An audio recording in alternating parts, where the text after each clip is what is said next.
আসসালামু আলাইকুম। দেখেন, সময় বড়ই অদ্ভুত। আপনি যদি তাকে হাজার চেষ্টা করেন যত কিছু দিয়েই, সে কিন্তু থামবে না।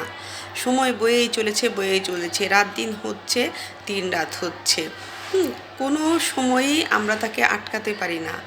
তার মতো সে তার গতিতে চলছে। আপনি বললেও শুনবে না, না বললেও তার কোনো যায় আসে না।